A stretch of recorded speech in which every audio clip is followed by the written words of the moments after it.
I was part of the kind of the new atheist slash Satanist movement, long time ago. Um, I was bored. I was a kid, and I had the idea. I had it in my mind that I was the only one to ever, have questions about our condition, our place in the universe, and so I was actually just baptized Catholic this year, which is pretty cool. So I just came into church. But back then, you know, I was not. And this generally manifested through hardcore goth aesthetics. Right? So I was walking around in Chico, California, is where I went to school, in long black leather trench coat, heavy boots, just long dark hair, and it was 90 degrees out all the time. I don't know how familiar you are with Chico, California. It was really hot. And it was like a point of pride. It was a rite of passage, that you're just really hot all the time and you're miserable, and all of your questions, all of your band preferences are just so far beyond everybody else's. And also, you think you're immortal. I certainly thought I was immortal back then. I used to walk around just all hours of the night, and I never got, thankfully. But I did encounter people, and one time I did encounter somebody. I never got his name, but just really late at night, and I was just this black clad specter in the darkness, and I could have been about all kinds of trouble. I wasn't, but I had something to prove. Just what that was, I couldn't tell you. But I'm walking along, and I accidentally kicked this guy who's just sitting on the sidewalk, and he goes, "Whoa, are you an angel?" Old man, probably homeless. There's probably some substance issues there.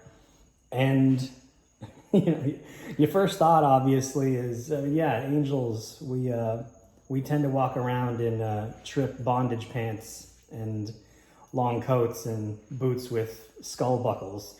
But, I was also very irreverent and a bit of a jerk. I don't know, I thought I amused myself quite a bit. So instead of just apologizing and going on my way, I stopped and said, "You have a very sharp eye." And he goes, you came. I've been praying that you would come." And I was like, "You have called, and I have been sent." And he gets up onto his knees and presses really close, you guys, and he starts talking to me just about all of his troubles. I mean, his family's torn apart by infidelity and drugs. His brother's in the hospital, and there was a morphine issue, and I don't want to put all his business out there because, he was a real person. Hopefully he is still. Hopefully he's still around, and all of his business got sorted out. But he just unburdens himself to me. And halfway through it, I guess he gets tired because he, instead of kneeling at my feet, he kind of slides forward and he starts sitting on my boot. He's sitting on my boot. And he goes, "And I need to know how you can help me." And I'm over here and I'm going, what would an angel do here? What would an angel do? Because I didn't want to mock the dude.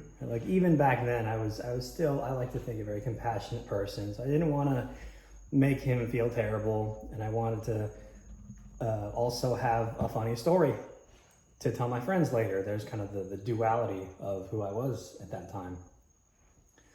And I said, how have I arrived?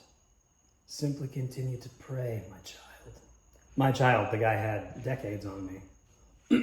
Pardon me. And he goes, just keep praying? And I said, yes.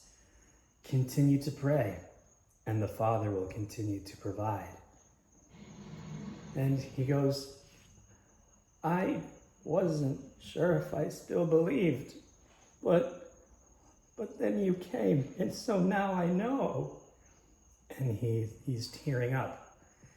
He's tearing up, sitting on my boot, sitting in front of me in downtown Chico at probably 1 or 2 in the morning by this point. And I said, you know what to do now. I have told you all I was meant to. And he goes, can I kiss your hand before you go?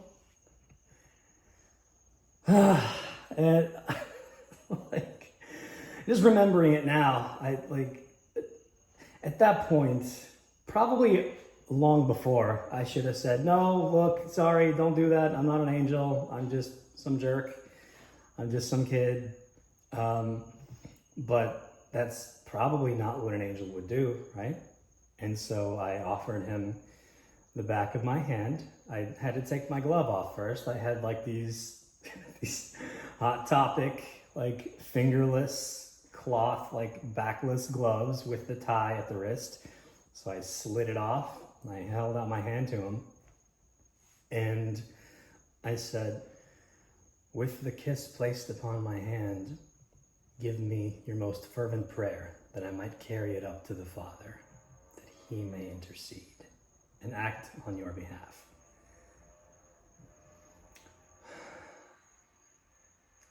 We all know there's different kinds of kissing, right? There's like Thanksgiving, you see your Aunt Miriam at the table and you haven't seen her since last Thanksgiving. Auntie, you look beautiful. Mwah! A little kiss on the cheek. I'm so glad you made it, you know. And there's like you're on your 3rd date with your lady and you guys are really getting to know each other. The spark is really coming up and you drop her off at the house and you don't want to push anything, but you do want to know that you're serious and you have intent. It's like a little longer kind of probing. Hey, I really had a great time tonight. I really want to do this again. The kiss that this man gave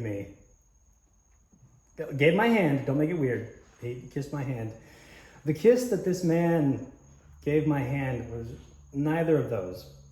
This was like a you've been dating since freshman year kind of kiss, and you're graduating and you guys are going to go off to different colleges. She's going to Ithaca, you're going to UMass Amherst. You guys are probably never going to see each other again, and so you want to make this last one count. He was doing that. He was doing that. And just tongue and lips, it was thorough, it was tender, it was moist, okay? And my question then inwardly was like, how long would an angel put up with this? Right? Is there any point where an angel can like pull back and be like, yo, stop. No. That is quite enough of that. We're not really doing that anymore. And I didn't know the answer to that. So I gave him about 15 seconds, which is about 15 seconds longer than you should probably give somebody like that. Look, that could have ended poorly for me. I don't know. He could have bitten me. He could have needle stabbed me, something. But I did this, I don't know, for the lulz. That's what we were saying back then, right? And finally, I was able to, like, I'm not doing this anymore. And I gently but firmly pulled my hand away and kind of withdrew my boot from under him. And I said, your fervency is well documented. Thank you. and like he's dazed, like kissing the hand of a stranger on a street late at night was, I guess, a transcendent experience for him, because it took him a few seconds to realize that I was no longer receiving his ministrations anymore. So he finally gets a hold of himself, and he goes, "You've changed everything. You've changed everything. Thank you." And I said, "Continue to pray."